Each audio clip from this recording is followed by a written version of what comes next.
During the last decade, there has been an explosion of data published on the web.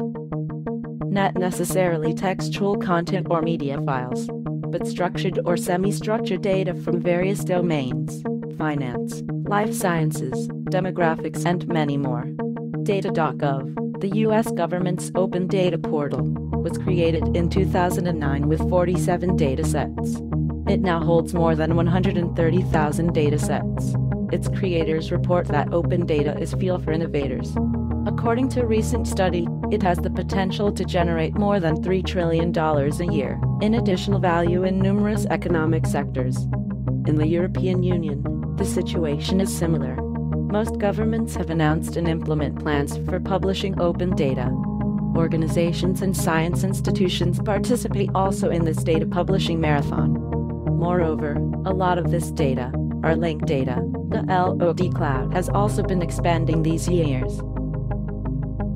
The main motivation for the DIACHRON project is the rapidly changing landscape of data in many dimensions, and it's primarily a space-time issue.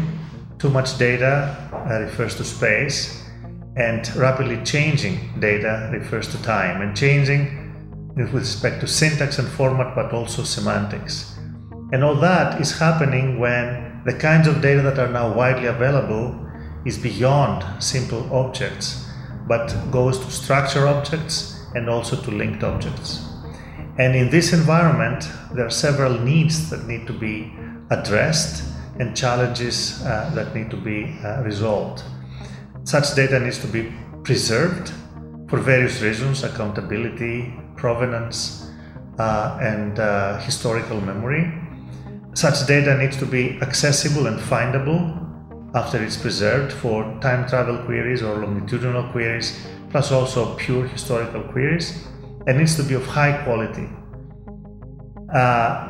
The DIACHRON project is working towards addressing these challenges, and there are several technical issues, scientific issues that are deep and difficult that are being resolved. Issues of change representation and management, change detection and notification of when it happens, issues of versioning, data curation, data cleaning to achieve the quality necessary, and of course querying all the data that in the ways that are necessary. Biological data evolves all the time. It evolves because biological knowledge changes. That means that we have different sets of properties about data, so the things that we know about a gene's function will change. The location of a variant might be mapped to a different place in the genome, or the function of a compound in a biological system. The understanding of that will change. And practically, that means that we're having to evolve data all the time. We want to make sure that the data are not broken. And we also sometimes want a longitudinal view on the data, so we can see when the knowledge changed and then decide how to change the representation. So DIACHRON is a really interesting project for us because DIACHRON is allowing us to take longitudinal views over our data and see how the data has evolved, detect changes in the data, and work out if those changes were the result of a process that we engineered or a process that is really a genuine data evolution process, and to detect the changes, and the vision is really to automatically repair the changes. So if we get changes of a certain type, through the services of DIACHRON, we'll actually be able to repair the data, and this means that we'll have to do less manual curation work, and our very smart domain area experts will be able to be smart domain area experts and not repairing holes in our data. So how we do it? How do we manage and understand the evolution of data? How do we preserve the data for future use? Let us assume a simplified example, a very small part from a life science ontology. The DNA concept, which of course is described by a set of properties. This entity is part of a larger data set. For example, a life science ontology.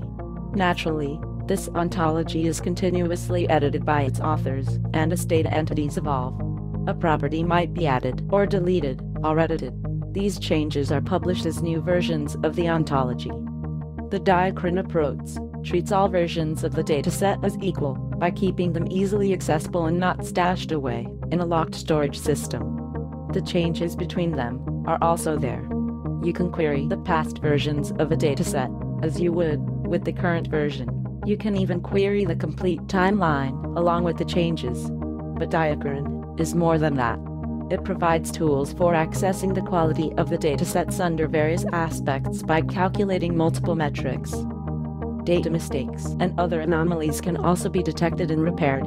So DIACHRON is a set of tools implemented as web services for ease of use, integrated in one platform. And during the project's life cycle, this platform will be tested by 3 pilot applications